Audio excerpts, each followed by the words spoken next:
Welcome to the Simpatico Podcast, the pop culture podcast where we sit down to discuss what we're passionate about. I'm one of your co-hosts, Joshua Witsaman. And I am your other co-host, David Tavolier. And depending on how you're seeing this, you may be seeing the video, you may be only hearing the audio, you may be watching this live. Who knows? You may be getting different experiences, is what I'm saying. So if you're watching this live, you might get an unedited discussion here on Twitch. I never edit. I don't know what you're talking about. And that's the danger. I won't sound any more intelligent by having David Tavolier edit out my stumbling rambles and make me sound smarter than I am. So you're getting the unfiltered, unvarnished truth. Sure. Yes, this is we're doing a lot of things right now. So we're going to be playing. We have a couple things we wanted to do today. So we're starting to stream now video games. Maybe we'll stream all our podcasts in the future. Who knows? Yeah, I can stream anything now. But today, I thought it might be fun to, talk about Batman in general, because there was a movie recently that you just saw for the first time. And I've been playing, I'm a little behind, but I've been playing Arkham Knight for the first time, which I hadn't been wanting to play for so long. And after I've seen the Batman, I was like, I want to play this. So I started playing it, and it's great. So between that and wanting to talk to you about the Batman, I figured why not just play some Arkham Knight that I'm already playing. We can talk about the Batman, stream it, while also put it out, the audio as a separate podcast episode. So yeah, well, this that sound good with everyone? Yeah, well, to hell with them. This will also mark our return. We took a little hiatus break. Yeah. We've been away from it for a while. We've been doing some streams. We've been testing Twitch. Yes. That's been going on. But this will mark our first official return to the podcast episodes. This will actually be our second Batman exclusive episode. We had former guest of the show, Nick Abood. That was a long time. How long ago was that? It was a long time. That was one of our earlier episodes. But it's been a while since we talked about Batman. And what a better time than The Batman premiering on HBO Max. You saw it in the theater, correct? Yes, I did. I did indeed. It came out so fast. I'd wanted to see it again. And I kept putting it off, and all of a sudden it's hey, it's coming to HBO Max, so didn't have to. And it's still in the theaters too. So I mean, if you wanted to see it in the theaters, you could still go watch it. What were your? Because you watched it both in the theater and at home now, yes? Correct. So did you have any? Was there any noticeable difference between the theater or the home experience? Obviously, it's No, many people have talked about how long it is. On a first view, it was nice to be able to sit down and watch. Even though it was long, it was nice to be able to just watch it all the way through. Because I did take a break once or twice while watching it at home. But I had already seen it, and I did too. It is long, and when you're watching at home, it's so hard to not take a break with something. If you're at the theater, you're just gonna kind of sit down and watch the whole thing. So yeah. But no, other than that, it was and able to catch stuff that I missed the first time, because there was a lot of information going around, because it is a detective story. So. Well, and someone pointed out, and Matt Reeves did confirm on Twitter, that in the opening scene, or the first time you see a wide city shot of the iceberg lounge, that you can actually see Riddler. And this is spoilers. I saw that. If you haven't seen the Batman, Mm-hmm, you haven't seen the Batman. But you can actually see the Riddler in the window across the way from the iceberg. Mm-hmm. There. Yeah, I did see that. Well, that brings up something. So before we go too deep, detail. let's want to start playing, and then we'll talk about it as we go. Yeah. You start. I'm gonna jump in. I'll jump in here in a second. I just want to. You go, and then I'll jump in. Sure. I don't even know what the hell I'm doing. in my game. I was playing Arkham City, on the Wii U years ago, Mm-hmm. and I just jumped in to like get it set up, and I don't remember what the hell I was doing. And I looked at the controls and stuff again, so it's fine. But I want to see. Yeah, I this never is played Arkham Knight. Arkham Knight. Well, Arkham Asylum is great. Arkham City is also really great. What I love about these is that they're all great, but it's a perfect trilogy where each one adds a little bit more and more, and it gets better and better. So this actually is a lot more like Arkham City because it obviously is in the city and not in an isolated place. But the big difference in this game is that you have the Batmobile. Oh. And a lot of people don't like the Batmobile in this game. Or at least great. some people I've talked to. Although I didn't love it at first because it's hard to control a little bit. But then once you get play around with it a bunch, you get used to it, and then it's pretty awesome.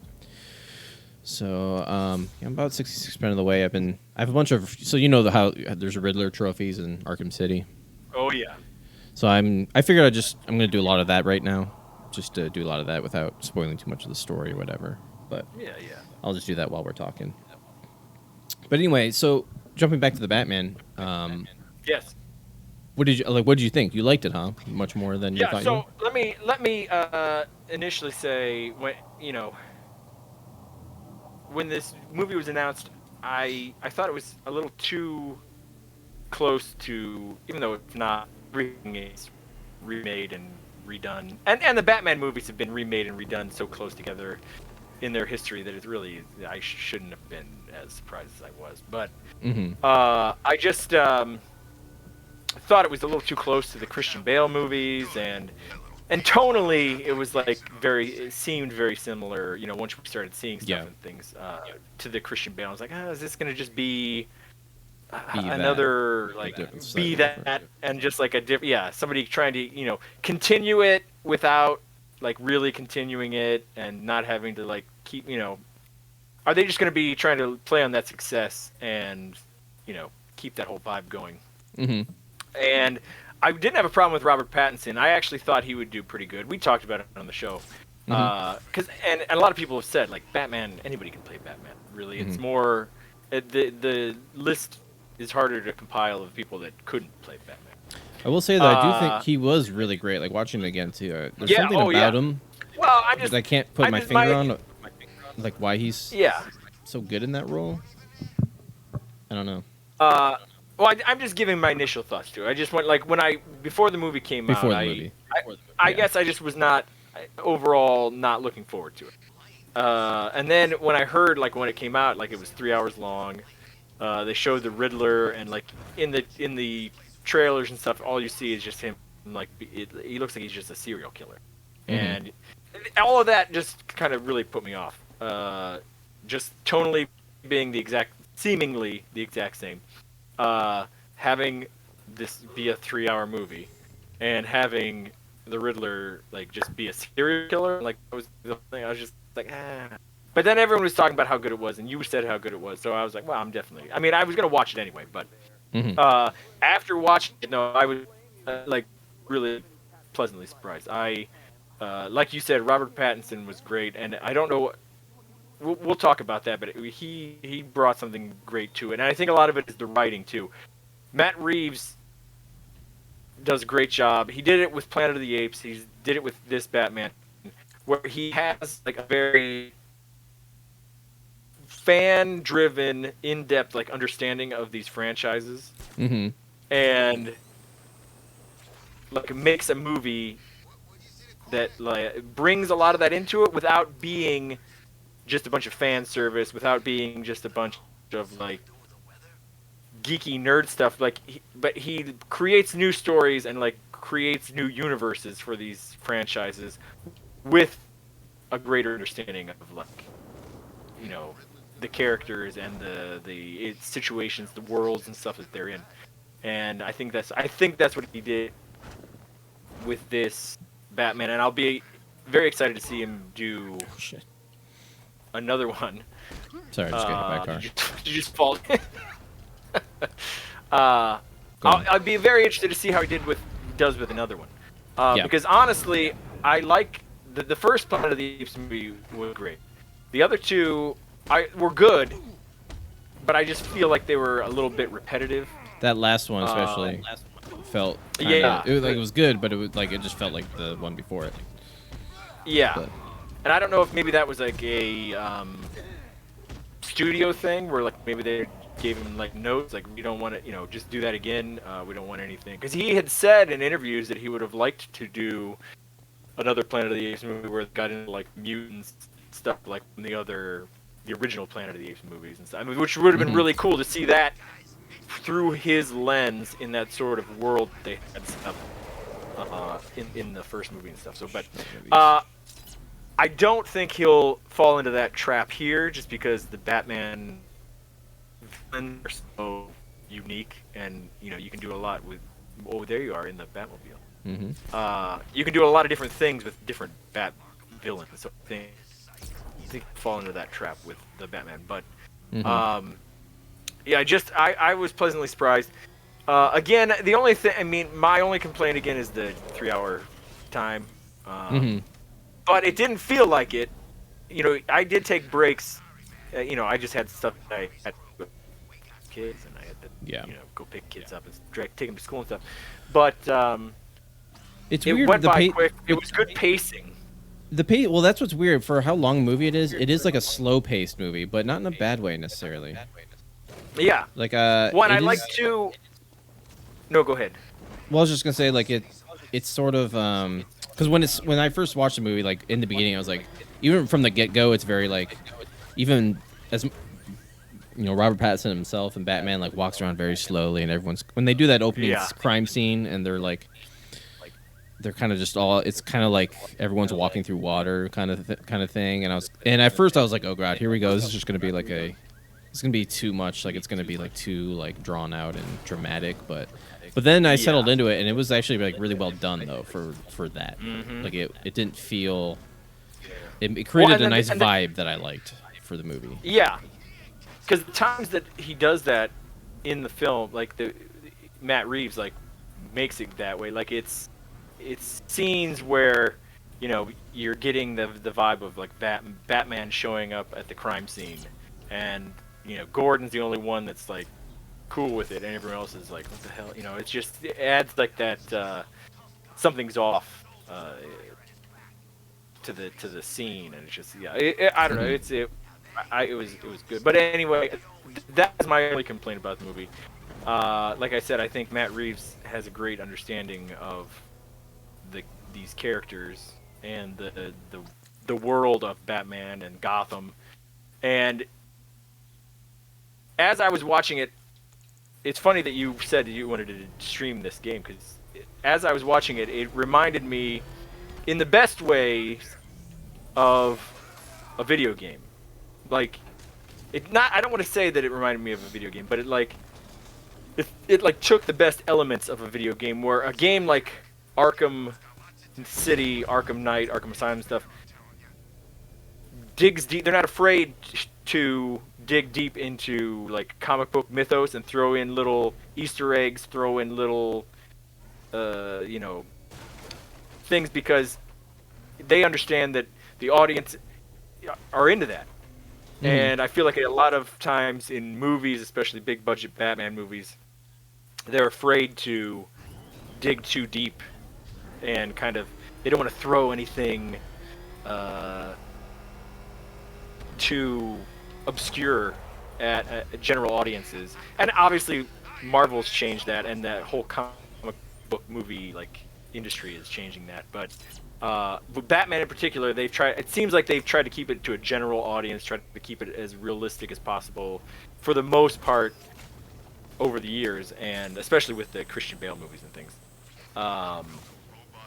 And I feel like they weren't afraid to kind of get deep. And I liked that they didn't take the time for being a 3-hour movie, they didn't waste the time on another origin story, even though you kind of get that.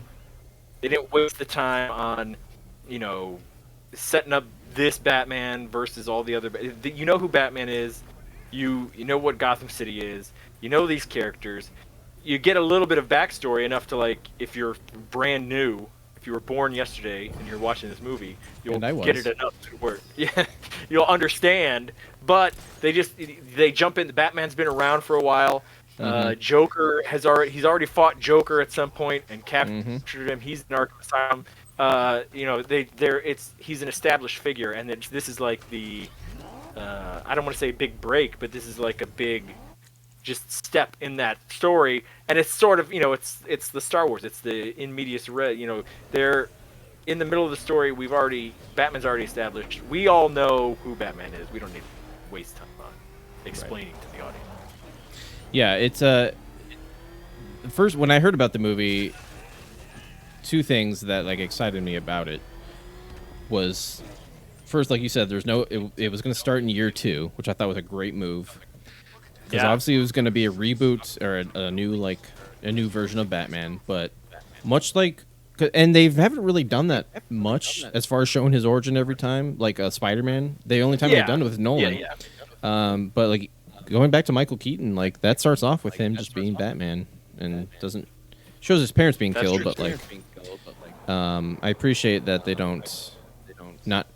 I'm glad they felt the need to not have to do that. And I thought just putting it in like year 2 so that he's still young enough so that he's not like perfect Batman. Like, he's still learning and becoming Batman, but we don't have to see him like not be Batman. It was perfect. Second thing I really was excited about, and which I think why I like this movie so much and why I was excited for it, is because it really was the first real like detective Batman, like the comics. Yes. Like it was a detective story, which I've been wanting for a long time. And as much like there's detective elements in like the Nolan films, which I love, but like even in all Batman, but like.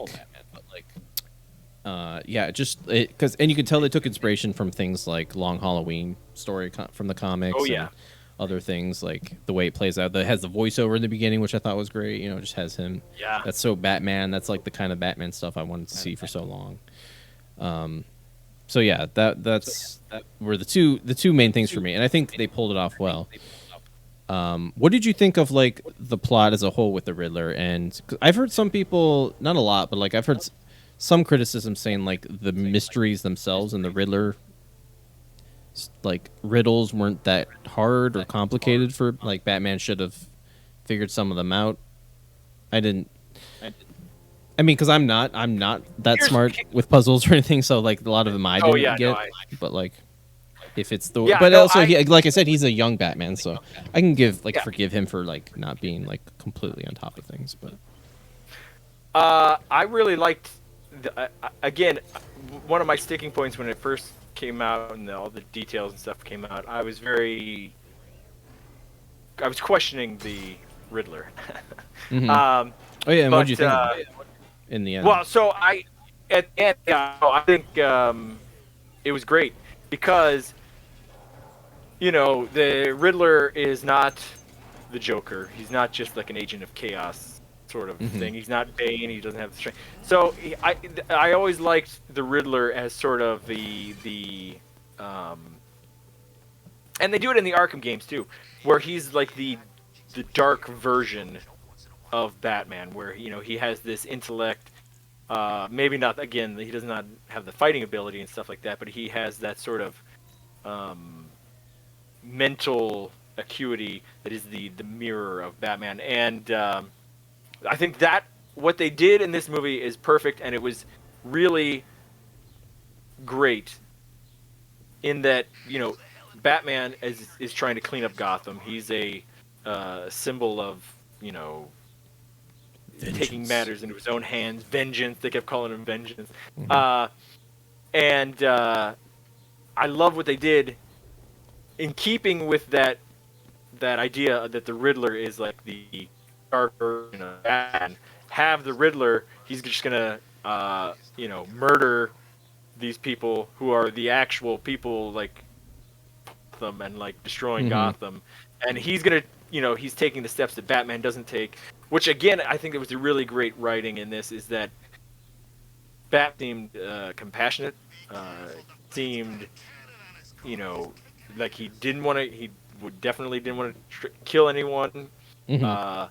He said to Gordon at one point, like, no guns, and that was something that I think. Side note that Batman was just himself written really, really well.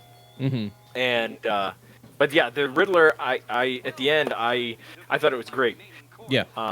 Because he wasn't just a serial killer. He wasn't just killing random people and then like trying to like make Batman catch him. He was trying to actually do something that he thought nobody else was doing, and obviously he was doing it in a twisted, like demented way, and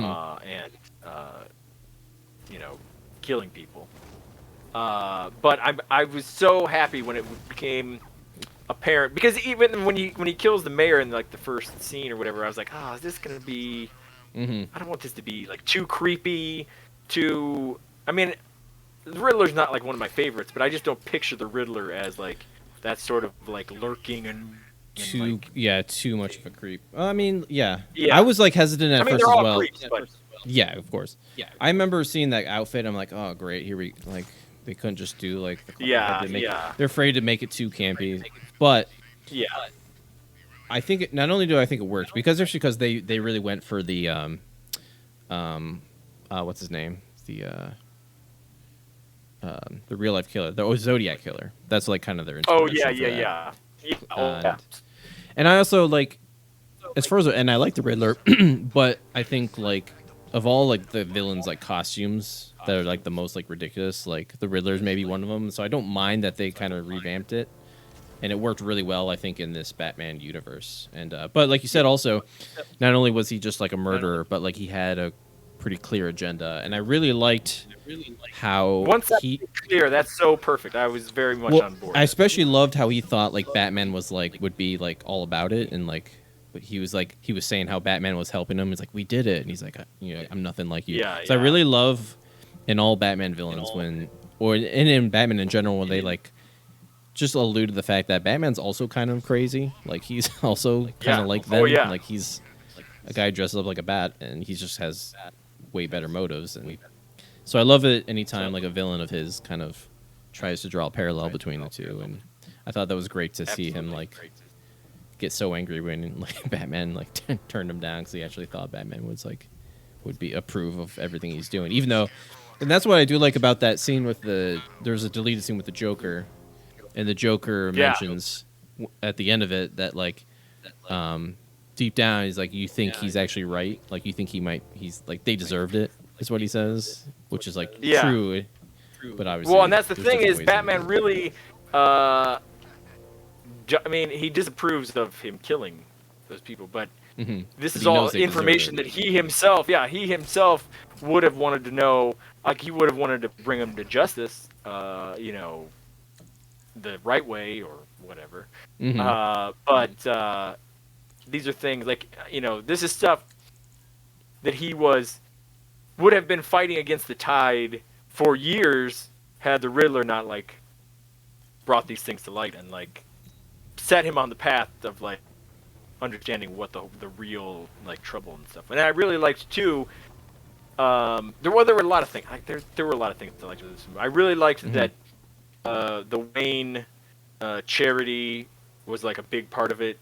Just because once his dad died, like there was just like unsupervised money just floating around there that people would take, which is exactly. I mean, that's something exactly that you what would happen. Easily.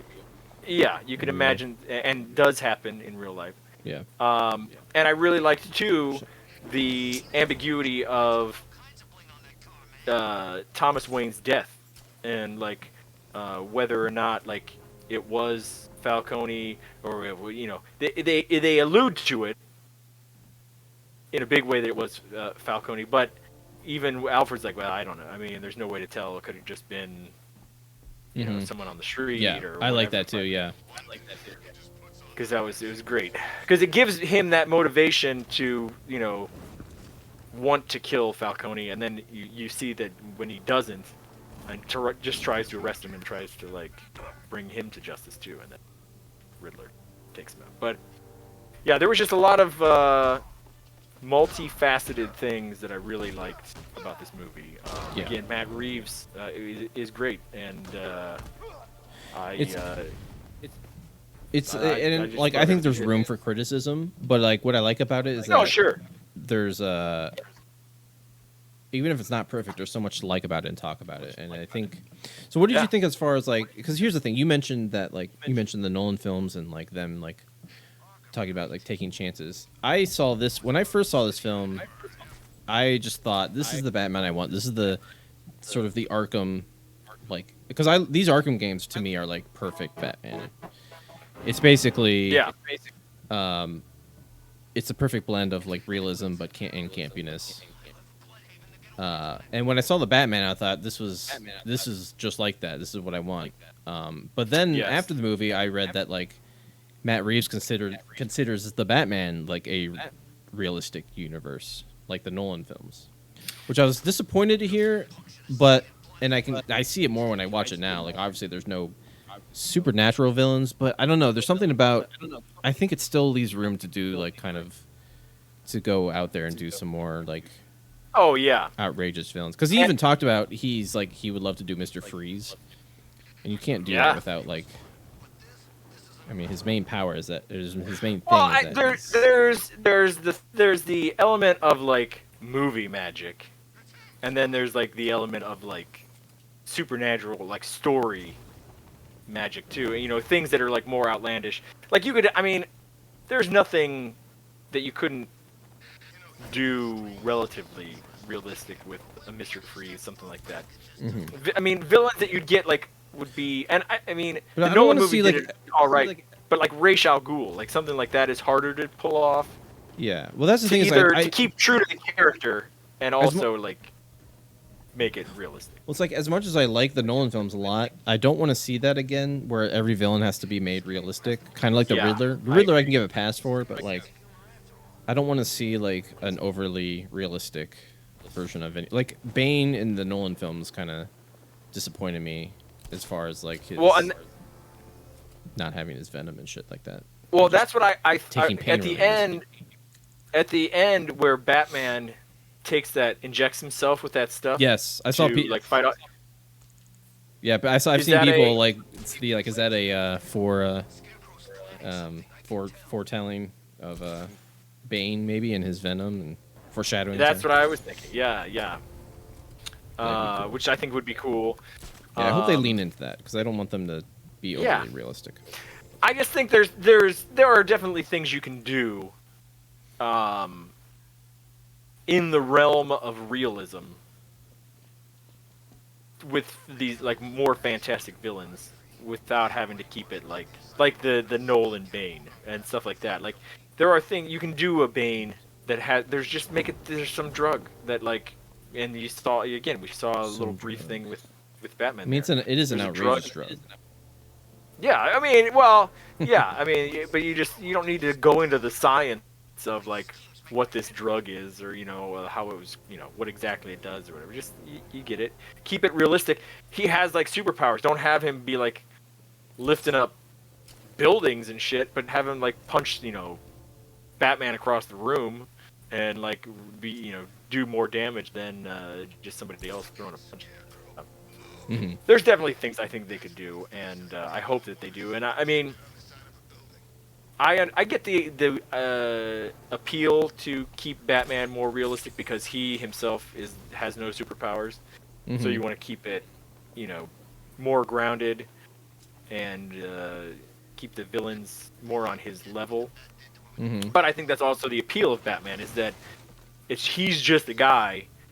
He's the Sherlock Holmes. He's put in the hours of study. He's put in the training, and he's like the peak self who's going up against these oftentimes more powerful villains, but he's uses his wits and detective work and everything else to subdue them. So I think I don't know.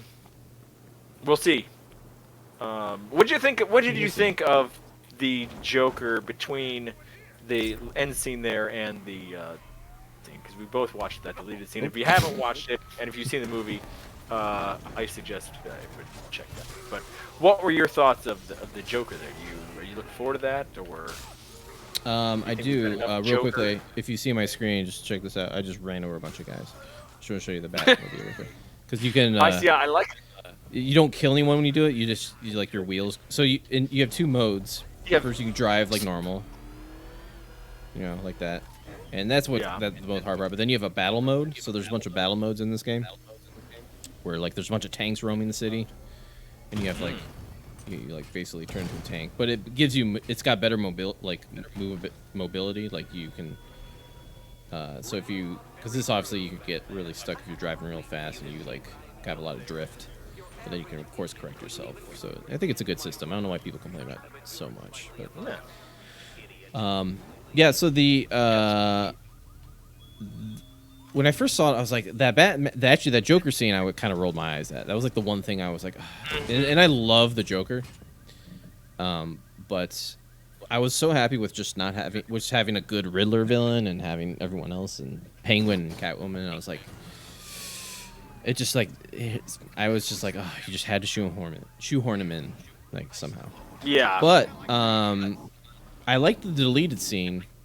I'm glad they cut it, but I kind of like that they filmed it anyway, and it's like out there.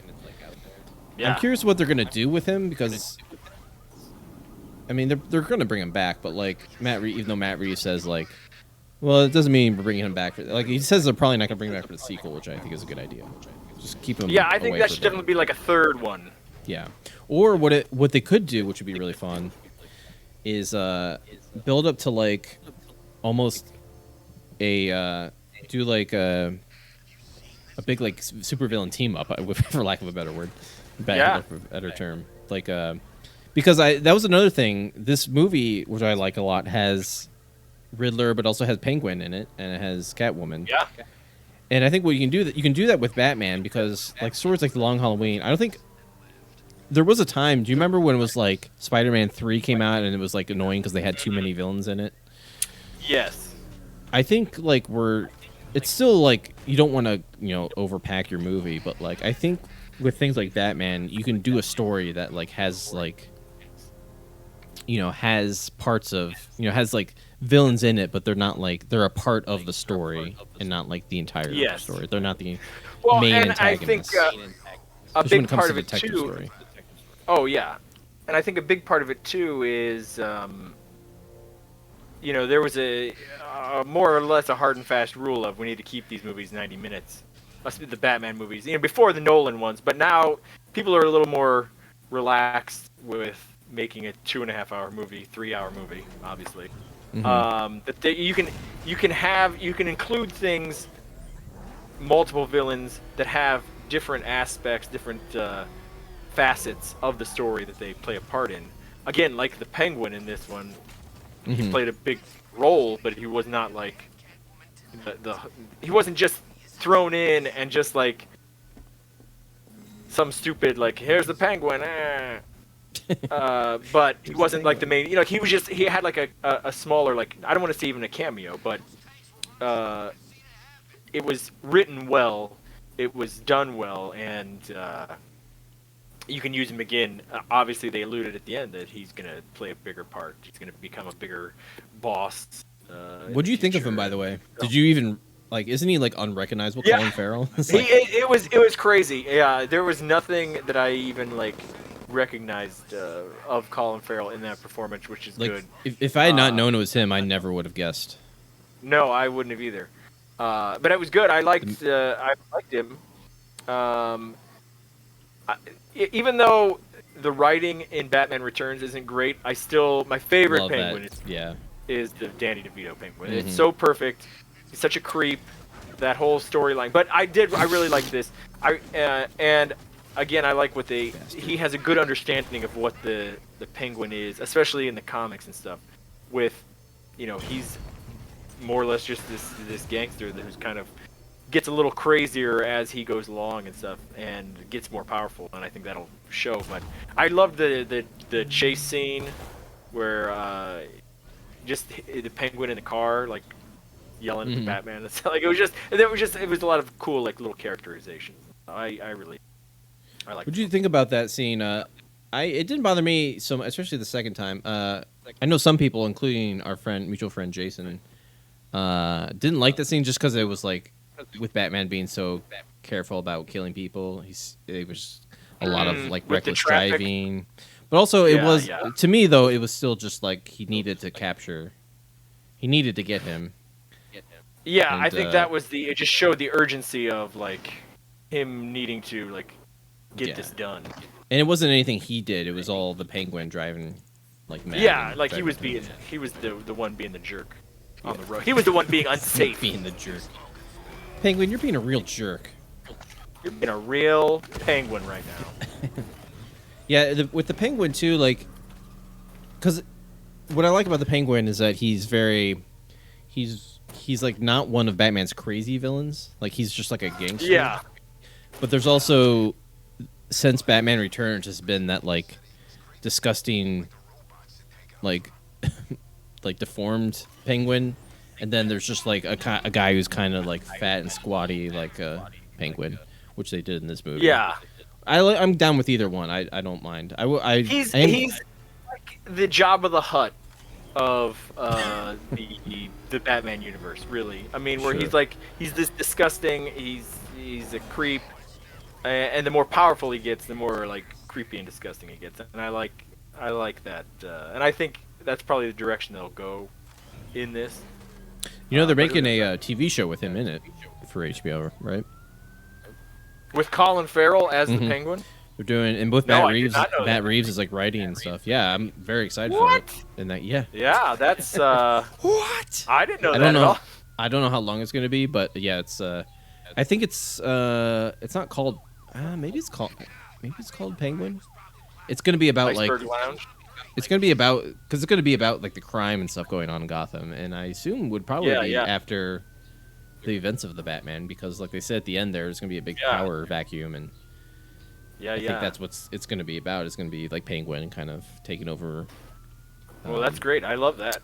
I do like Falcone's stuff. Yeah. So that should be cool. I'm very excited to see that. What'd you think of Catwoman? She was great. She's really good, wasn't she? Yeah, I liked just we didn't have to have a whole thing about her backstory. We got a little bit. Obviously, we find like the whole Carmine Falcone thing and all that, but you know, we just go in. She's already kicking ass and doing her own thing, and we see her doing a little cat burglary thing. She's also sort of the a different facet of Batman, where if Batman were a little darker, went a little more. If Batman wasn't rich, maybe he would be more like the Catwoman. But I thought her performance was great. Again, the writing and stuff was great, and I just going back to the Penguin again for a second. Sure, let's go back to the Penguin.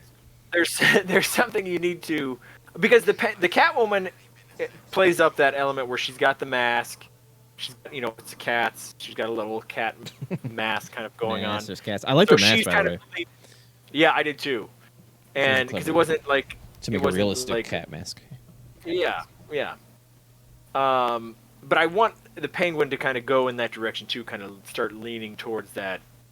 He doesn't have to necessarily have the side of him and stuff like that, but just some sort of little Penguin gadgets or something that subtle umbrellas that kind of just separates him. Yeah, you can make umbrellas or whatever, but just make him more separated from just a run-of-the-mill gangster. Separate him from Carmine Falcone and just it's not just guns and guys. He's got umbrellas and everyone's in tuxedos or whatever. I don't know, but I did like the Catwoman and just the level of she's leaning into her identity as this cat burglar, as the Catwoman, and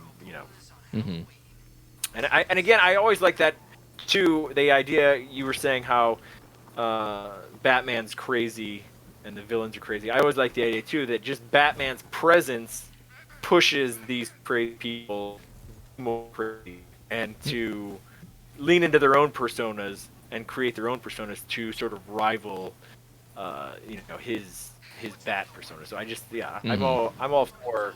Again, I understand the desire to make it more realistic, but you have to have the fantastic elements, or else these villains and stuff just become nothing. It's just guns. Yeah, exactly. Yeah, that's why I can't stand the being too realistic aspect Yeah. of it, Yeah. especially when it comes to Batman. And one of the things I think what I loved about this movie, especially over the Nolan films, was Gotham City itself. Yes. It was 100%. great. Apparently, they filmed it in Scotland, which I think Really? was a good move. Yeah, like that's why it kind of the architecture's looks the way it does and looks very because they filmed a lot. Like the Nolan films filmed a lot in Chicago, and The Dark Knight is a lot of it takes place in daytime, and it just even when it's night, he never went for that overly like kind of gothic feel. So I was really glad in this one where it's to see. Well, and even though this does try to have that realistic stuff, I feel like Gotham itself was nice. That it just had a more sort of over the top feel. It had a lot of the neon. It had a lot of the like crazy It wasn't quite the Burton like Gotham where it was just like, it was a good blend of that. It felt like almost Burton-esque. It was a blend. It was almost and it was nice just that it was this is obviously the crazy town that's not in real life and has like spawned all these weirdos and creeps, but it was just different enough that it was visually interesting, and especially at the end where you see like the seawalls and stuff breaking down and the flooding. It was great. I really liked Gotham itself in this version. Yeah. Same here. And I really liked the music too. I thought the soundtrack was really good. See, now that that was one of my complaints. I didn't like the soundtrack. Yeah. Oh. I mean, it wasn't bad, and it was Michael Giacchino. Michael Giacchino. Yeah, he's always good. I just feel like it was just not. I want a Batman theme. Nobody wants to. I mean, obviously, it's hard to. No. It's hard to top the. I mean, there's already been several. You got the TV show Batman theme, the Danny Elfman Batman theme, but there was just no. It didn't have enough themes. See, I like the main theme of it, even though it's simplistic.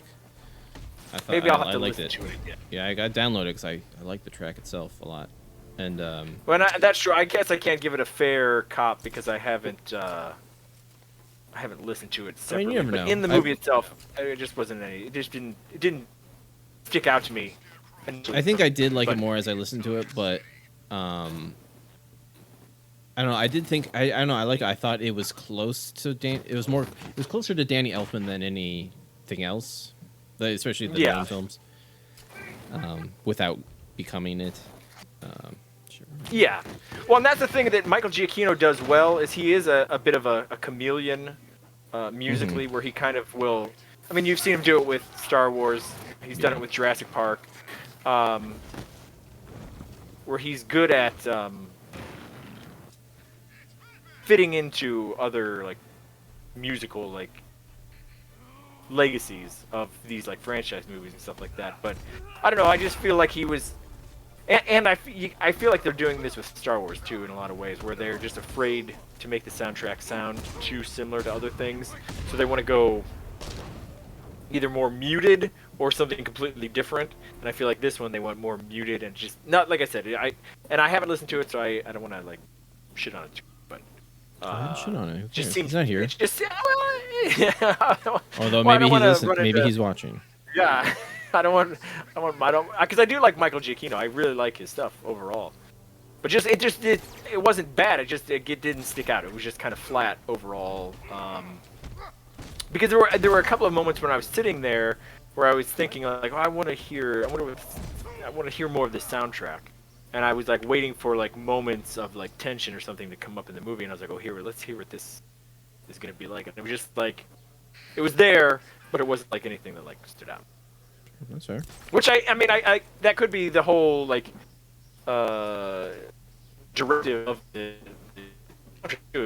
maybe Matt Reeves said like, "Oh, let's not go crazy with the soundtrack.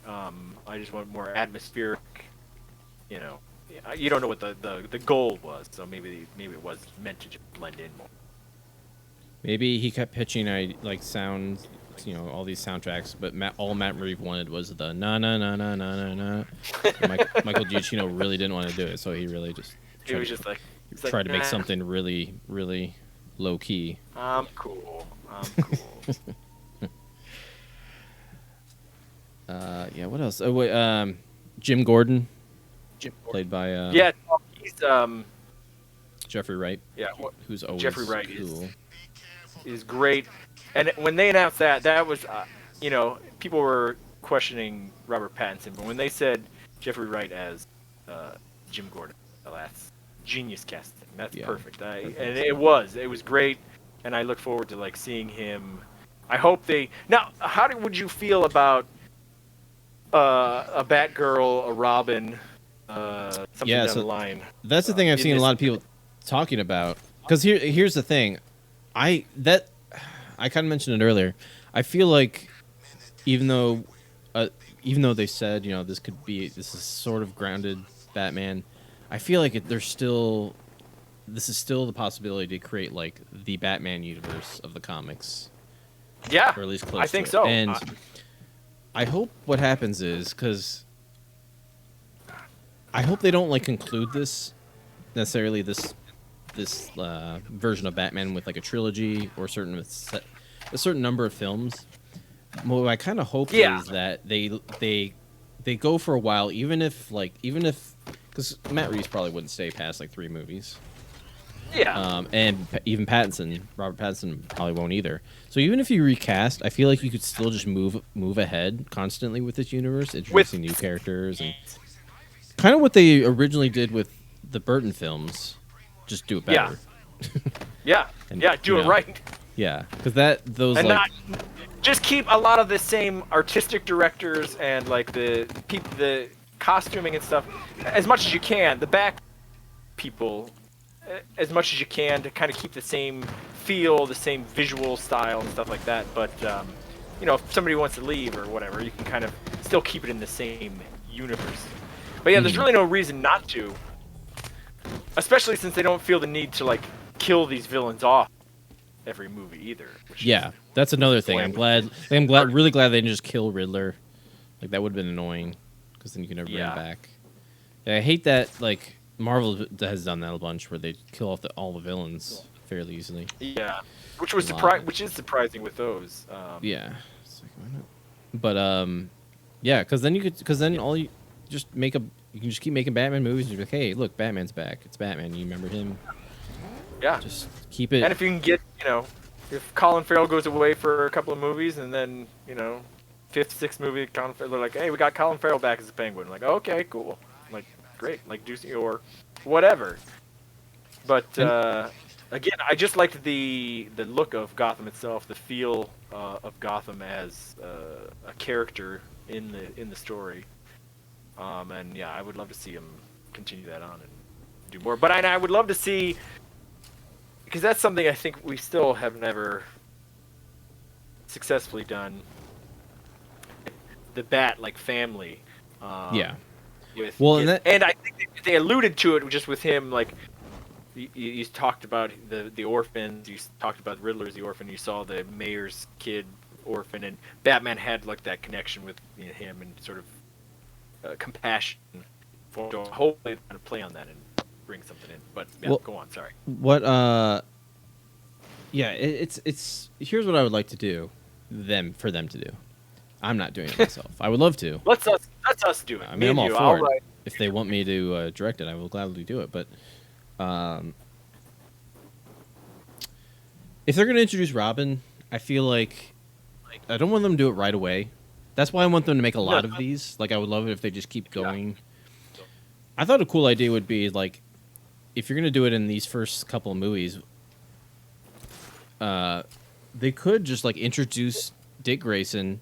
His family's killed. He could be really young, introduce him as a kid, and then Bruce Wayne takes him under his wings, but don't do anything as far as Robin goes for a while. Just keep him there as sort of a minor character in Bruce Wayne's life. Yeah, and just as have the movies go on, have Bruce Wayne pay his school, take him under, like you say, take him under his wing. Yeah. He kind of shows up a couple times in the movie. And after so long, there could be a really good payoff when he finally while he's slowly kind of catching on that Bruce is Batman and all this, and then he wants to start fighting crime, whatever. I think there could be a good payoff with that. If they take it slow. Absolutely. But yeah, and also like I like Robin too, but he is sometimes a hard sell, I guess. Yeah. Because I also like just the solo Batman, like just Batman being on his own, being the lonesome kind of detective. Well, that's what I always like Robin starting out as sort of the Batman is like, no, you're not a part of this. And like he just sort of keeps showing up. Batman takes him under as like a reluctant sidekick or whatever. And I always like that aspect of it. But yeah, it is hard. It's hard to do right. Because you got to find the right chemistry. It's almost like, as weird as it's almost like trying to have. Well, it's like any other case, any other on-screen chemistry. You need to have these people acting off of each other. And Batman's always easy to do, like we said. I mean, anybody can play, not anyone, but it's easier to play Batman. You just got to be brooding, dark, deep in your emotion, quiet, a half bat, half man hybrid. But then Robin, has that sort of a little bit more optimism. He's more youthful, a little bit more jokey. Sometimes joking around, yeah. Yeah, I think it's harder to kind of find that chemistry that like works well in a film. That's why I feel like if they introduced him early, if they introduced him early to develop the relationship ahead of time, it would be more effective than like just introducing some character into his life suddenly, and all of a sudden he's just like. I feel like if he's gonna let someone fight crime with him and put himself in danger with him and know his everything about him being Batman, like it would have to be someone he knows well and not just some kid he knows and trusts. Yeah. Yeah, exactly. Side note too, what did you think about? What did you think of Alfred in this movie? Because he might be one of my least favorite. Yeah. I love Andy Serkis, but I don't know. He didn't feel very Alfred-esque to me. I liked the level of his involvement, like in the detective work and in the story and stuff. Like he was basically me too. working on stuff, like while Batman was away, while Bruce Wayne had to do stuff. He keep working on stuff, and I liked that they sort of played up. They mentioned that he had like training and whatever, and things like that. But yeah, I don't know. I think Andy Serkis didn't think he was dry enough. I like the animated series version of Alfred, the overly dry. Oh yeah, kind of like that's Butler, very Butler-esque Alfred. We talked about off air that the animated series is great. I mean, the animated series for me personally is like my go-to, is my quintessential. That's the perfect representation of Batman, the Batman universe. Yeah. They do everything in it, and you have time. I mean, to play out over however many seasons, over how many episodes. Bring in Batgirl, bring in Robin, bring in the villains back and forth. But yeah, I think it was the accent for me. Like the way that Andy Serkis played it, he just didn't seem like he was like. I mean, he's more of like a bodyguard, and he talks about how he was there to like protect Thomas Wayne and stuff like that. So it seems like he's more like a security, like a bodyguard, some sort of like personal liaison sort of thing, versus an actual butler. But the way that Andy Serkis is, I don't know, his accent and stuff, it was more like Cockney and just more like casual than like anything. Michael Caine kind of has a Cockney accent too, or like a but like his demeanor is more sort of sophisticated, I guess, than I'm stopping a bank heist, by the way, that Two-Face is. Andy Serkis. Two-Face is my favorite. Yeah, Two-Face is great. Just like the others. Oh, and I was gonna say another thing that reminds me. This is going back a bit. That reminded me of a video game in a good way with the movie is you see the the early on when Batman stops those like Joker thugs, the little clown like, thugs. Yeah. And it's just like a gang. I don't know if they're supposed to be tied in with the Joker or what, but it seemed like they were, Joker thugs. And then at the end, the Riddler has recruited this army of like Riddler thugs, and it was just reminded me in a way of Lego Batman, where Yeah. you would go through the Lego like levels, and it would be like the Riddler level, it would be the Joker level, Two-Face level, and you would fight the main villain at the end, but you'd go through and you're fighting all these guys with guns, and they were all dressed in like their boss's little like thug gear, and that aspect of it just seemed like it was like that's a really cool element, and the way that they adapted it for the movie worked out really well. But it just seemed like that was something that was like, yeah, this seems like, again, that deep understanding, that sort of nuanced understanding of like how comic books work, how this universe is, but also it's like a little video game like nod. It was great. I just really liked it. Mm-hmm. Because it reminded me again of these games where you're just walking around the street and you find somebody from like the Two-Face gang, or you find like a bunch of guys from the Joker's gang and stuff like that. It's great. Yeah, I liked Riddler's like gang of thugs because something I always think about when like Batman's villains has all these thugs is like, how does he get all these like randos to just? I'm obviously just pay guys thugs, who want to make money, but I like when you can cleverly make a way for like a character to have like a group of thugs. And I thought I liked how it was like this. It was basically like this. It was basically like this online following he created. This weird secret channel.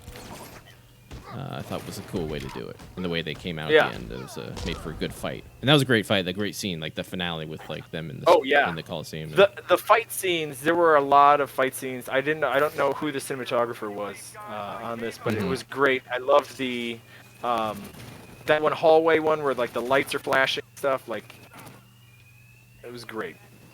Yeah. There were a lot of great like fight scenes and a lot of great like shots of the action and stuff. That's what I liked.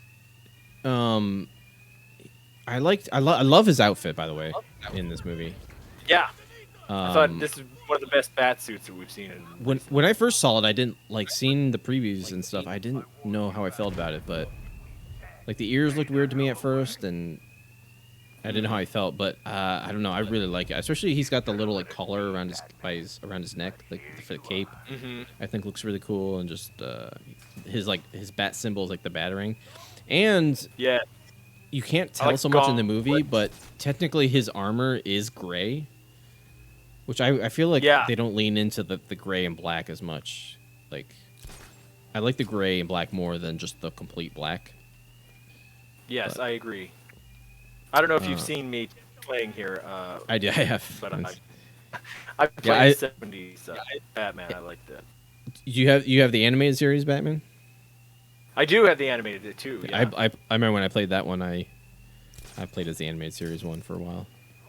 Yeah, we mentioned it before, but I've been over the years I've been like going back and rewatching the animated series, which I used to watch all the time when I was a kid. Yes. And great. It's still the perfect Batman, but and I like voice actors and like the people that do the voices are so great. I mean, there's so many good And speaking of Planet of the Apes, I'd never realized until like I was rewatching them that what's his face is Roddy McDowall. Roddy McDowall's the Mad Hatter. Yeah. Which also the Mad Hatter in these games I love, and he's voiced by what's his name? Guy played Vigo in Ghostbusters 2. Oh, really? I didn't realize that. Yeah. Oh shit. Oh, Peter McNichol. Oh yeah. And right. And it just knowing that, I wish we had gotten a chance to see him play like a live action Mad Hatter. Because I think he would be perfect. Yeah. Oh fuck! I died. I think so. Yeah, that would be good. Well, that's the thing. There were so many people. The people that they had in the animated series like it could have easily played them in the live action too. Like Roddy McDowall would have been great as Mad Hatter. What's his face? God, I'm blanking on his name. That voiced the Penguin. Paul Williams. Paul Williams could have played. Which another one I didn't realize because I didn't know who Paul Williams was when I was younger. Yeah, like that's great. He's great. Adrienne Barbeau plays Catwoman, which I didn't realize. I didn't know who she was. Yes. Shit. God, all of them. There's so many. Well, and Ra's al Ghul is one of my favorites. David Warner. David Warner. Yeah. He's great. Always great. Yeah. And he does so much like voice work too. Oh, but yeah. Do you remember? Did you ever play the Spider-Man game, the original Spider-Man movie game? Yes. He was in that. He played the Vulture in that. Oh, really? Yeah. And I can picture that. I always thought that would have been good live action casting too. If he played the Vulture, because he's cool. And then Mr. Freeze was played by that guy that was in Babylon 5. Which we talked about that when we did our Babylon 5 episode. Yeah. I don't remember. I don't know his name. I don't know what else he's done, but. Oh, he's been in a lot of stuff. Oh God, I gotta. But that's why I like these games too. Is that just having Kevin Conroy as Batman in this, and Mark Hamill as Joker, just makes that great connection to the animated series. It makes it feel. Because Kevin Conroy does have like just the best like Batman voice. Oh yeah, without a doubt. Oh, hello.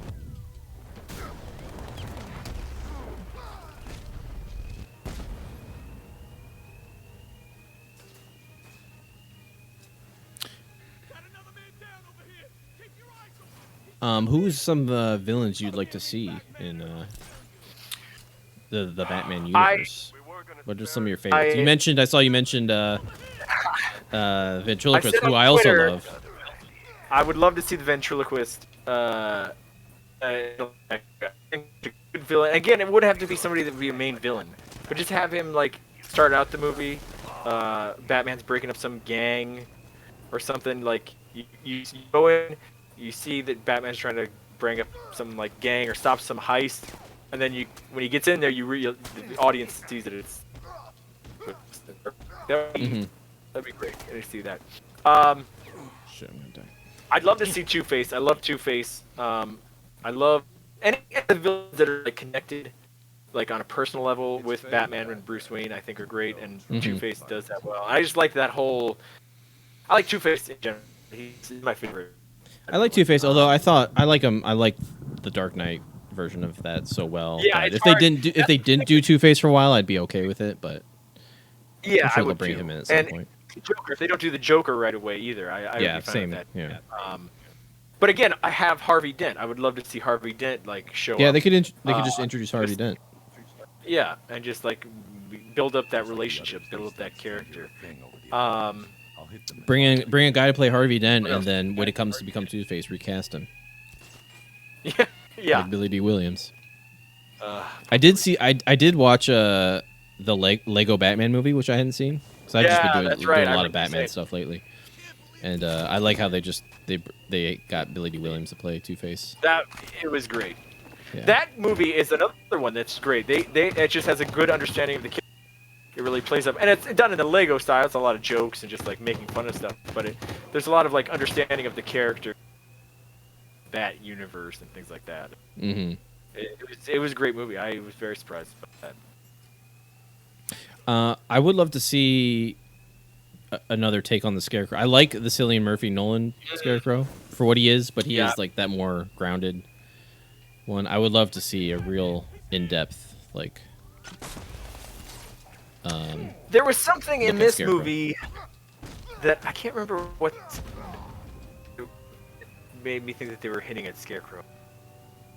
Was there something where they talked about like poisoning fear, the water or something, or like fear or something? Yeah, maybe I can't remember what it was. I don't remember now, but oh shit, that's not what I would love to. I'd love to see Scarecrow. Who else? God Bane damn. is one that I'm not like crazy about, but I feel like they were already like hinting at that. I'm just not a huge. I don't love Bane at all. I would love to see a Clayface. I love Clayface. Oh yes, That's cool. that would be wonderful. That's one. Well, they'll have to like go really crazy in CGI. God damn it! Well, even if you don't do like the animated series, like full, Keep fucking up. like clay monster, like just have his like face, like mask or something where his face can change, or something like that would be, interesting. Mm-hmm. Or just give him like the actual like clay face, like he just has like the malleable face that's like gross and stuff. But Killer Croc would be interesting too. I'd always like to see a live action like Killer Croc. He's just in sort of Suicide like a Squad. Circus Street. Oh, is he? I haven't seen yeah. him. He's not horrible. He's actually played by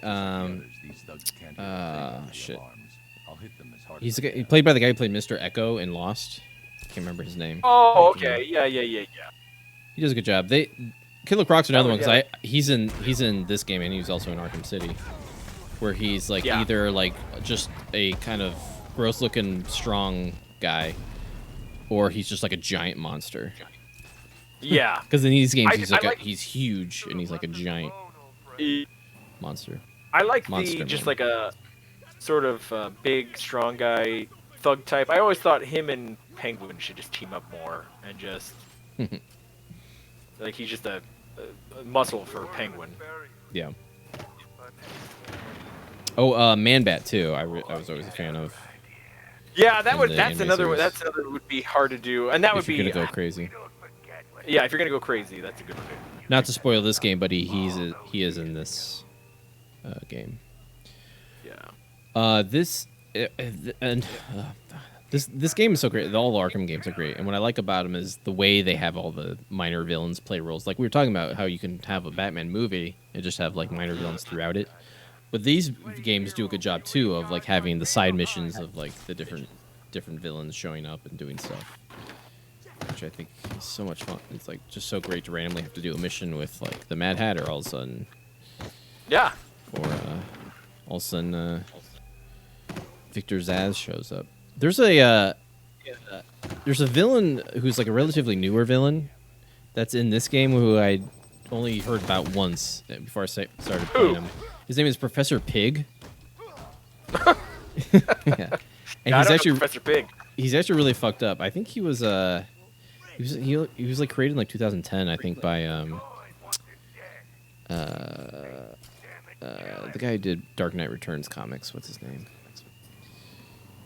But he's like he's this crazy guy who he captures people and like tries to make them more better human beings, like physically, like better human specimens by like making them immune to pain and shit like that. But he's also just insane and wears a pig mask and he's Professor Pig. That's what he is. Professor Pig. I like this Harvey Dent campaign headboard too. Mm-hmm. This game, just like the Arkham City in this, because in Arkham City, it's like a roped off locked off area of, and this is not the entire Arkham City in this game, but it's sort of secluded too because of an event that happens in the beginning of the game, which I won't spoil, but. I just love the design. This game has such a great city design, and there's like so much to it, and it feels very open and big, and just all the shops and stuff they have, and all the little Easter eggs around. It's just fucking awesome. It's wonderful. It's just awesome. It's so fucking good. I can't get enough of it.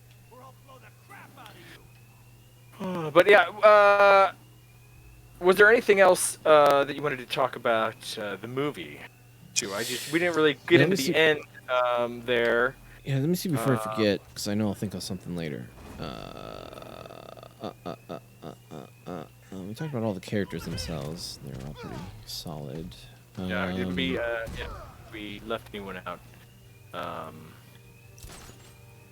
Talked about Jim Gordon, Batman, Joker, Riddler, Catwoman, Penguin, Catwoman, Penguin. Falcone, what'd you think of John Turturro as John Turturro is always great great. in everything. He needs to be in more things all the time. He was great in this. I didn't realize he was even in it, so I love that. But yeah, he was great. I'm just sort of sad again. Spoilers. I was sad that he died because would have been great to see just. But again, the way they did everything was great. The writing, I just gotta say too. Again, I think was really great. Matt Reeves surprised me because it was the same thing with Planet of the Apes too, where when they announced that they were going to make a new Planet of the Apes, it's going to be CGI, it's going to be real world. What did you think of Bruce Wayne as a whole? Like, the way he was very mopey and kind of emo Bruce Wayne? Yeah. I think Robert Pattinson played this great. I liked the way that... because I think this is a stage. I think after this movie, I think Bruce Wayne, Batman, realizes, more of what he needs to do. I think he was still kind of like... Even though they've established that he's been around a while, he's still like figuring it out. He's still figuring out how to live this dual life, be this playboy philanthropist, and be Batman. And I think this is like it'll be interesting to see if he does it again, how they play Batman and Bruce Wayne in the next one. Because it would seem like everyone was surprised when Bruce Wayne showed up in public, like at that funeral and stuff, and they were just like, "Oh, there's Bruce Wayne. No one's seen him." Oh, so it's kind of kind of been like a recluse. Yeah, it seems like he'd kind of been a recluse and kind of been like out of the spotlight. So maybe, I think I think everything that he did was great. And again, at the end where Batman realizes like, I'm more than just vengeance. I'm hope. I'm helping people. And I liked that they showed him when he pulled the flare out and was getting people out of the water, and at the end getting them on the helicopters and stuff, just like doing like superhero stuff, just like helping in a crisis and stuff. Not just tracking. He didn't just show up to track that bad stuff. He was out there But anyway. Yeah, I think that ending is great, where he's just like, he fully realized, oh shit, I got Two-Face coming at me. Ooh. Oh, there he is. He's got a gun. He's got a gun and everything. Again, I love to. Oh shit, he wants my corpse, man. No more alarm to hide the sound of attacks. Well, you can't have it. Shit. I'm using it. You can't have it. It's mine. I was worried at first that the brooding Bruce Wayne would be too much. Like it'd be like, but I think it is, like you said, it's a good testament to the writing of the movie, where the way it plays out through the movie, it leaves a lot of room for him to grow, and the way it ends with him, I like that ending a lot, where he's like helping the people and realizes he's become a symbol of, of hope.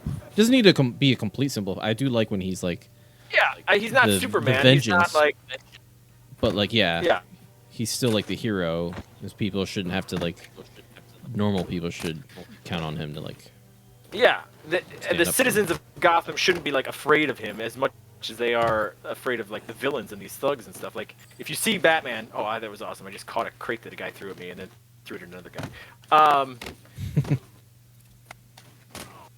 But he should be a symbol of like Batman's doing something. Batman's helping us, and not just like part of the problem.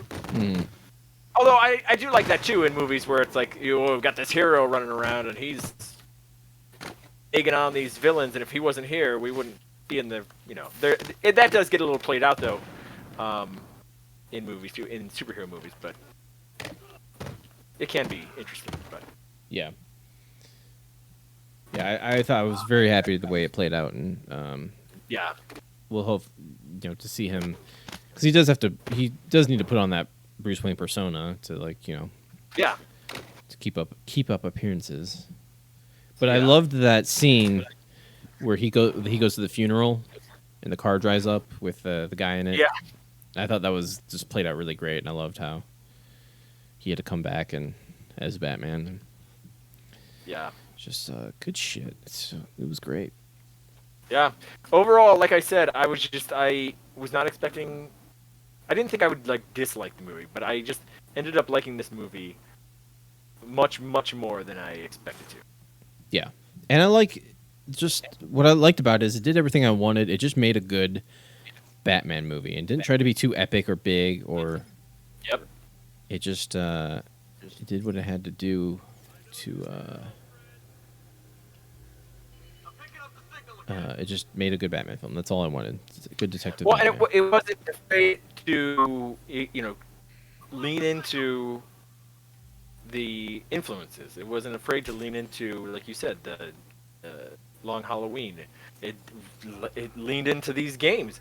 At the end, the flooded Gotham looks like friggin' Arkham City here. Like if you look down here, I don't think I'm in a section right now, but there's like huge like flooded sections of Arkham City that you like are just the streets are just like full of water.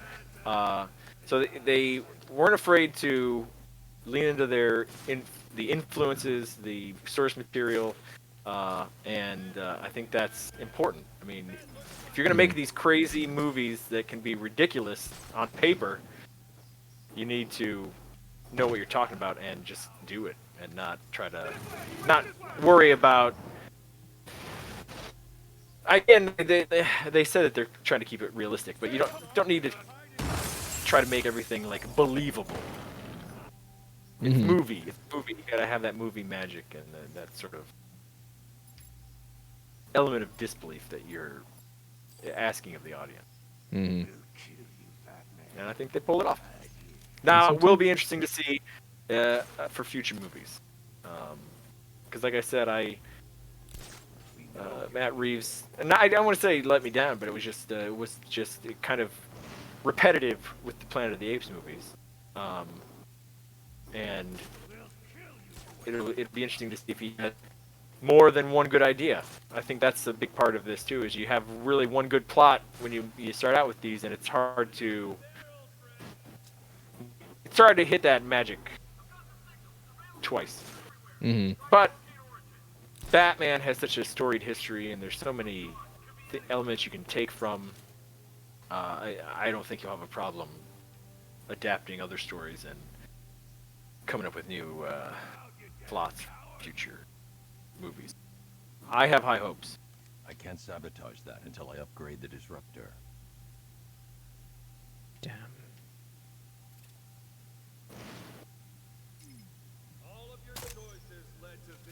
That was I thought I had that.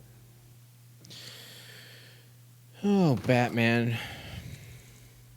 Oh, Batman. Now, did you beat Arkham City? No. I Okay. never did. I think I got it late in the Wii U, and then I got the Switch and an Xbox at the time, and then I just never. The Switch. I unhooked my Wii U, and I just never got around to it. So, but now I forgot how. I mean, haven't really been doing anything. I've just been like walking around, beating the hell out of. I see them on sale on the Xbox a lot, like the trilogy. That's how I got them all. I found a nice discount. Yeah, off that's not for a you. bad idea. And individually. Because, like I said, often. I have played Arkham Asylum. I never played Arkham Knight, and then I really have only played this one, Arkham City. So I really haven't gotten like the full storyline games, but might not be a bad idea to start back at the beginning. Because I would love to go back and play Arkham Asylum again. Because that's just a cool concept where you're just to isolate Batman and Arkham. You're trapped. The H.P. Lovecraft named Asylum. I did like too. Speaking of Lovecraft and the name of the sign, I liked the little details. There's a storyline of Batman where they get into like origins of Arkham Asylum and Bloodhaven, and it's like a cult and magic, and like it's just a lot of these like Lovecraftian elements that like went into like the founding of Gotham and like why so many crazy people are in Gotham and all these stuff are. I don't remember what storyline it was from the comics, but I liked that element too. Where they talked about his mom and like her like going insane. And the Arkham Asylum and stuff, like having her family's little things that just are. Have you heard of the Court of Owls in the comics? I have, yes. So it's a more recent like plot line that went on, and I've heard some of the actors and Matt Reeves, the director, I think, comment on like that as a very possible like storyline they might delve into. It's a really great. I actually have it. It's like a 2-parter. It's basically, without spoiling too much, it's basically like a lot of like the town of a lot of the city of Gotham is like a lot of the Village elites. of Gotham. A lot of the elites like are in this crazy like cult club, rich people club that's been together since like the forming of Gotham, and it's gone way back in their family history and everything. And it's a really great like recent plot line. So if you're ever like looking to read any Batman comics you're looking to read, I definitely would point to that. Yeah, I haven't read a ton of two-parter. like recent Batman stuff, so or like more recent. So I should check that out for sure. I have been. DC in general is a weak spot for me. I don't know a ton of DC stuff. But I've been kind of just doing everything Batman lately since the movie came out. But so right now I'm going through a collection of Scarecrow stories that I got a long time ago. I also have another Joker storyline book written by Ed Brubaker, who wrote all that great Captain America stuff for Marvel. So I'm going to read through that too. There's other things I would love to pick up sometime and read. well, we'll have to have a third Batman episode and just sort of discuss some. I just of punched our out further Two-Face. reading. Nice. I didn't know I could do that. I thought he was going to be like a boss. And just like straight up, just like silent took him down. You gotta punch him twice or he doesn't get knocked out. Yeah, I know he's just a man, but he's Two-Face.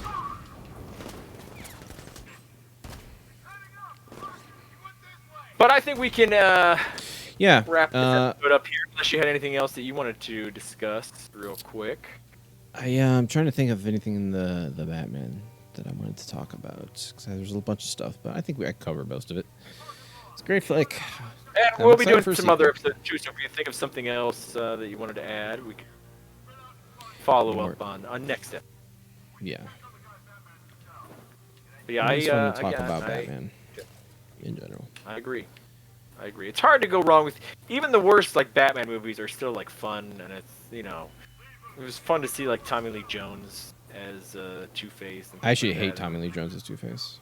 I don't mind. I actually hate Jim Carrey as the Riddler. Oh, see, I'm the opposite. I hate Two-Face in that movie, but I don't love Jim Carrey as Riddler, but I accept it more. Two-Face is just so insane.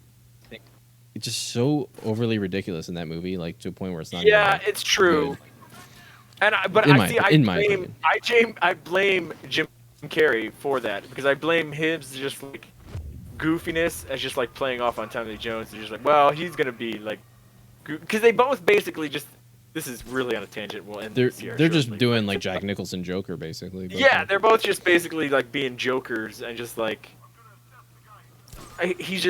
They're both like laughing so much and just like jumping around and like ridiculous. But I liked the look, I guess, more of Two-Face. I didn't really like anything about that movie, but I liked Two-Face's like vibe in that movie.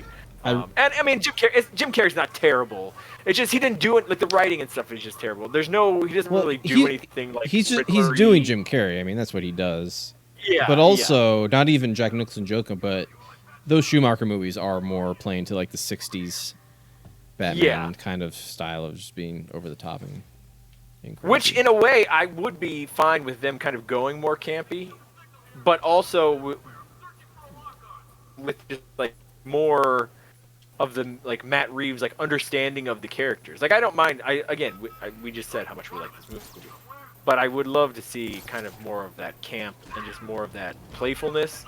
Sort of like the Lego movie, I guess, is what I'm getting at. Like, more that, like, camp, but just, like, actually giving these characters, like, characterization and, like, understanding their motivations and backstory. That. But anyway. Which the 60s show didn't really even do either. A lot of the 60s show is just, they're all basically the Riddler.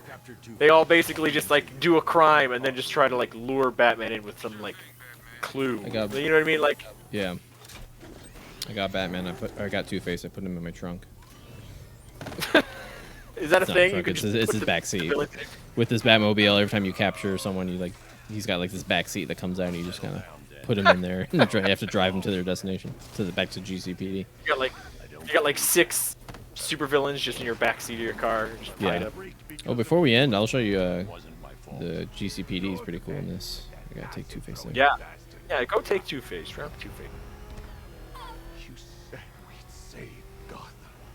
I'm sorry. Well, we didn't, Harvey. I'm sorry. You decided to become crazy.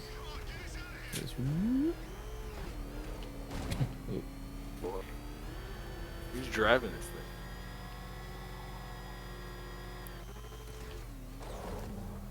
thing? Arrive in style.